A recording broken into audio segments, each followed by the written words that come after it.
There is a good chance you've seen one of these tiny British 2 pence coins many times without ever wondering whether the date on it actually matters.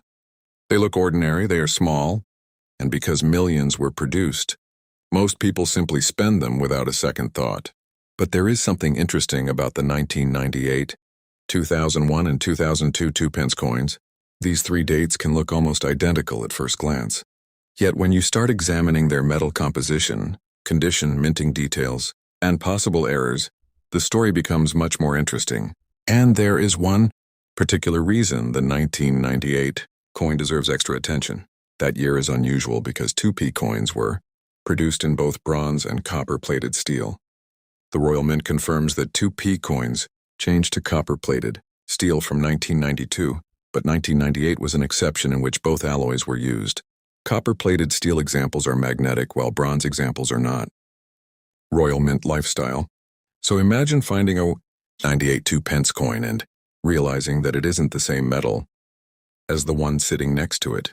Now add the possibility of a high-grade example, a genuine mint error, or another unusual characteristic. Suddenly, that little 2 pence coin becomes worth a much closer look. In this video, we're going to examine 1998, 2001, and 2002 separately, discover what makes each year interesting, explain what you should check on your own coins, and most importantly, separate realistic collector value from the exaggerated prices you sometimes see online.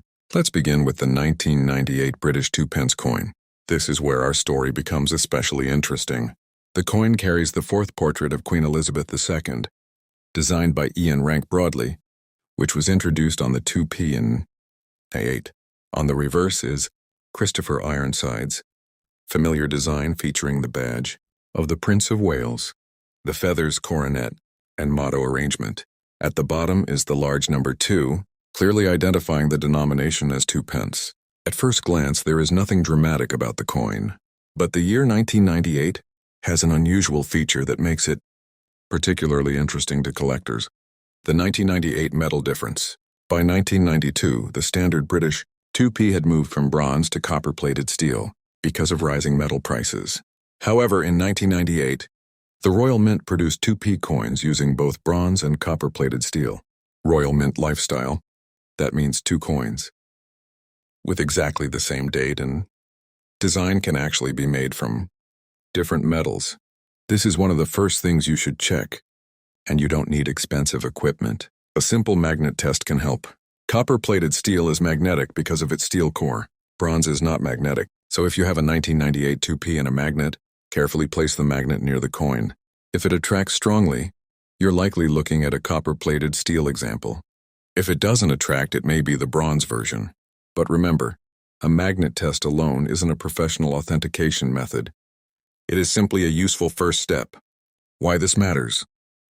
Now you might be wondering, if both types were officially produced, why would I care? Because collectors care about unusual combinations and variations. The 1998 issue sits right at an interesting point in British coinage history. The country had already moved to copper-plated steel for circulating 2p coins, but bronze blanks were still used in 1998. This gives collectors another characteristic to record when building a Biao date and variety collection, and it makes the 1998 coin more interesting than someone might expect from an ordinary-looking 2p. Look at the color. Now examine the color of your 1998 coin. A bronze coin may have a warmer, more traditional copper-bronze appearance. A copper-plated steel coin can look similar because the outside is still copper-plated, so color alone isn't enough. This is why the magnet test is useful. Don't rely on your eyes alone. Check the weight. Another method collectors can use is weighing the coin with an accurate digital scale.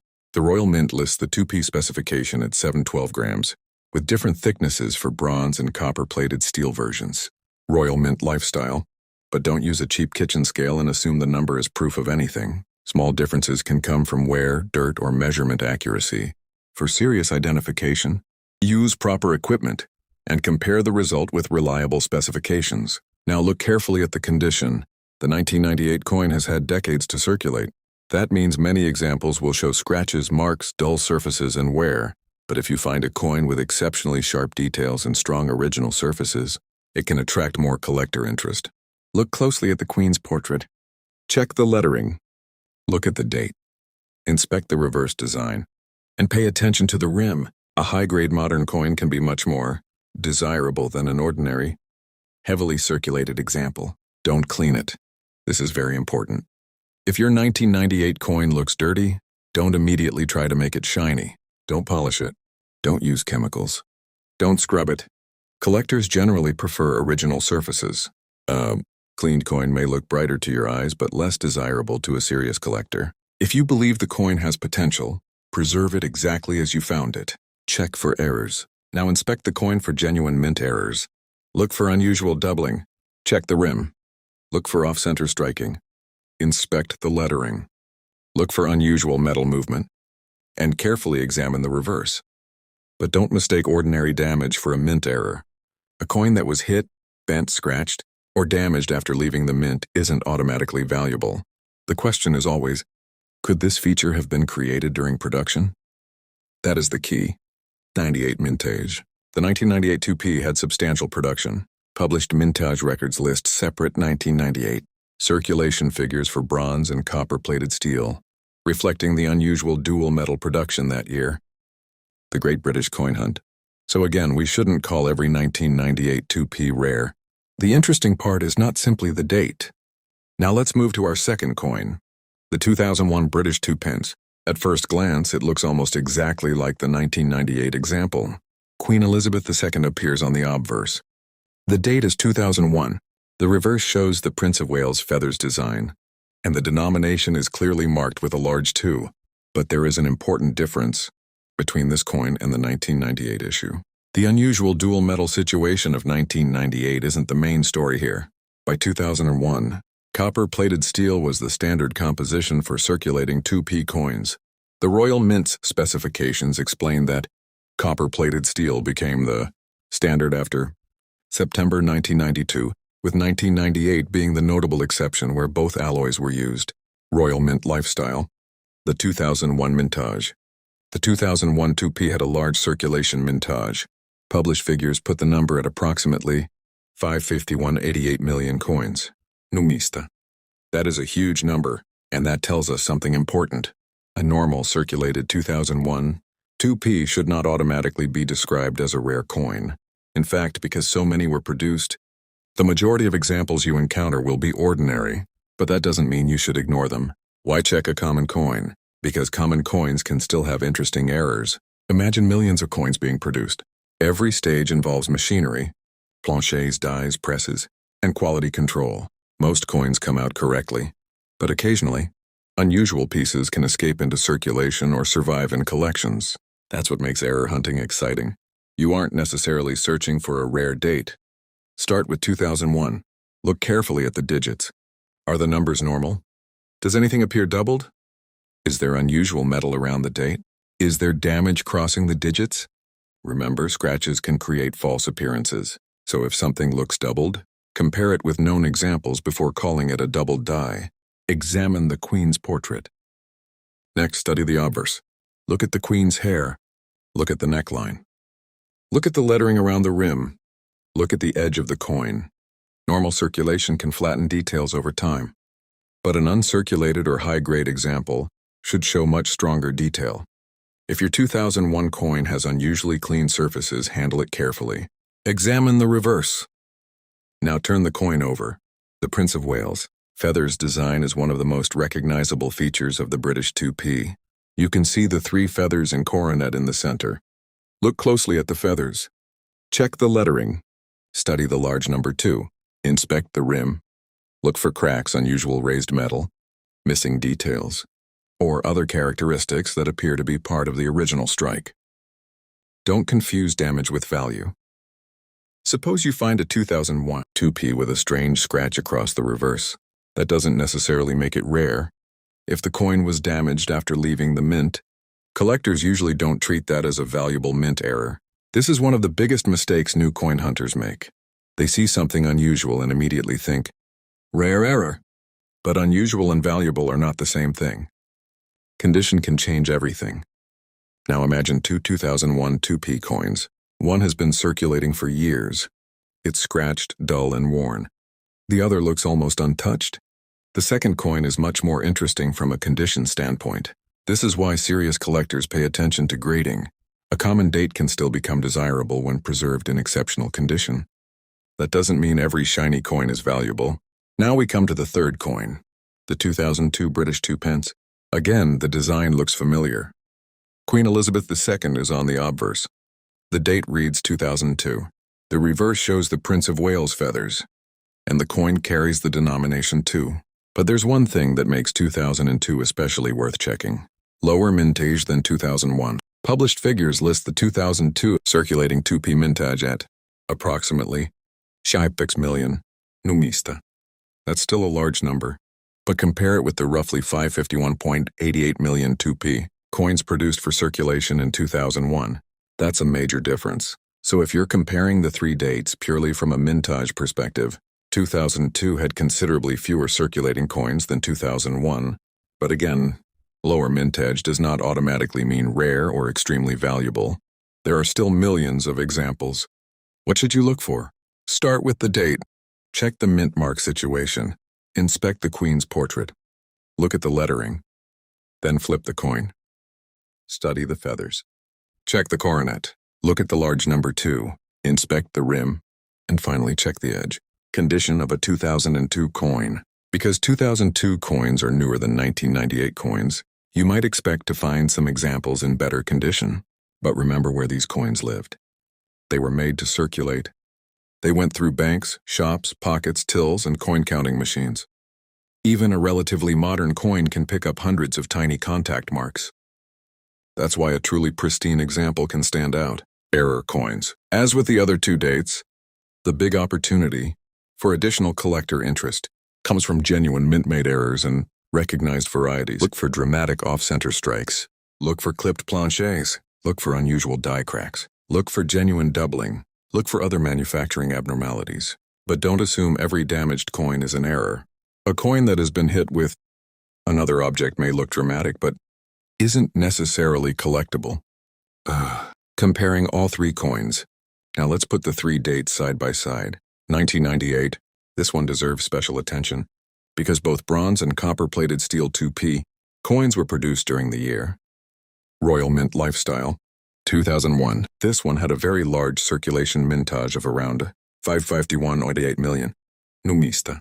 2002. This one had a substantially lower circulation mintage of around 168,556 million, although that is still a large number. Numista. So which one is the most valuable? The answer is, it depends on the individual coin. A normal 1998 coin isn't automatically worth a fortune. A normal 2001 coin isn't automatically rare. A normal 2002 coin isn't automatically valuable. The real question is what makes your particular example different. The 1998 magnet test. If you own a 1998 2p, this is one test you can actually try at home. Take a small magnet. Bring it close to the coin. If the coin is attracted to the magnet, that indicates a steel core. If it isn't attracted, it may be bronze. Again, this is a useful identification clue, not a complete authentication process.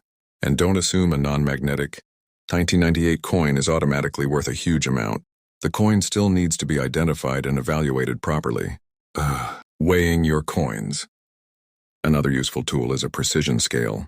A proper digital coin scale can help you compare the coin against official specifications. But don't rely on weight alone. Wear can affect measurements. Dirt can affect measurements. Scale accuracy matters. And different compositions can have different specifications. So weight should be one piece of evidence, not the entire answer. Why people get coin values wrong. One of the biggest problems in online coin videos is exaggerated value. You might see a headline claiming, "This 2p is worth 10,000. Then you look at your coin and discover it has the same date. But that doesn't mean your coin is worth $10,000. The expensive example may have been a rare error, a special variety, a proof, an exceptional grade, or a completely different coin that only looks similar. That's why responsible coin collecting requires identification before valuation. First, determine exactly what you have, then determine its condition, then investigate actual market evidence. Only after that should you talk about value. What makes a coin truly interesting? There are several major factors. Rarity. How many were produced or how many are known? Condition. How well has the coin survived? Error or variety? Does it have a genuine manufacturing difference? Look for dramatic off-center strikes. Actually want it? Look for clipped planches. Look for unusual feature genuine. Look for genuine doubling. These factors work together. Manufacturing a coin can be old but common, but don't assume every damaged coin is an error. A coin can have a low mintage but little demand. Another coin can be common but become interesting because of a necessarily collectible. That's why coin values are never as comparing all three coins. Now let's put the three dates side by side. If you believe you've found something special attention, don't immediately sell it to the first person who offers you money. First identify during the year. Take photographs. Royal Mint lifestyle. Compare it with reliable 2001. This one had a very large circulation mintage of around the potential value is significant 8 million. Consider professional authentication. 2002. The more valuable, substantially lower circulation mintage of around verification 168, 556 million. Final advice for collectors. That is still a large. If you have a 1998, 2001, so which one is the most valuable? 2P. Here's what I recommend. Keep the coin in its original condition. A normal 1998 coin isn't automatically worth a fortune. Scratch it. A normal 2001 coin isn't automatically rare yourself. A normal 2002 coin isn't automatically valuable. Use a magnifying glass. What makes your particular example Use a magnet when investigating a 1998 coin. Magnet test. Use a proper scale. If you own a 1998 2P, this is one test you can actually try at home. These simple steps can help you avoid damaging something that might be collectible. If the coin is attracted to the conclusion, that indicates a steel core. So after looking at all three dates, attracted, it may be bronze. The 1998 this is a useful identification clue. Interesting because not it was a complete authentication process. Both bronze and don't assume a non-magnetic. Making 1998 coin is automatically worth a huge amount. Royal Mint the coin still needs to be identified and evaluated properly. Was produced in enormous numbers. Weighing your coins. So an ordinary circulated example isn't automatically rare. Scale. But unusual digital coin scale can help you, or exceptional condition can still make an individual coin more interesting. But don't rely on weight alone. And the 2002 where can affect measurements had a significant effect lower mintage scale 2001. And different compositions can have different specifications. So the date alone doesn't make every example piece of evidence, not the entire answer. That's the real lesson. Why people get coin values wrong and ask only. One of the biggest problems in online coin videos is exaggerated. What makes this particular coin different? You might see a headline claiming, metal. This 2P is worth 10,000. Check then the date. Look at your coin and discover it has the same date. Check the edge. But that doesn't mean your coin is worth $10,000. And most importantly, the expensive to separate real collector value from internet hype. A special variety. Because that ordinary look proof. An 2-pence coin sitting in your change or a completely different coin that only looks similar. But it could have a characteristic coin collecting requires identification, and that's what makes coin collecting so exciting. Determine exactly you never know what you're going to find until you actually its condition. So the next time a 1998, 2001, only after that should you talk about 2-pence lands in your hand. What makes a coin truly interesting pile? There are several major factors. Look closely. Rarity. Check how many were produced or how many are known. Sometimes. Condition. The difference between how well has the coin survived. Coin. Error or variety. Does it have a genuine manufacturing difference? At first glance.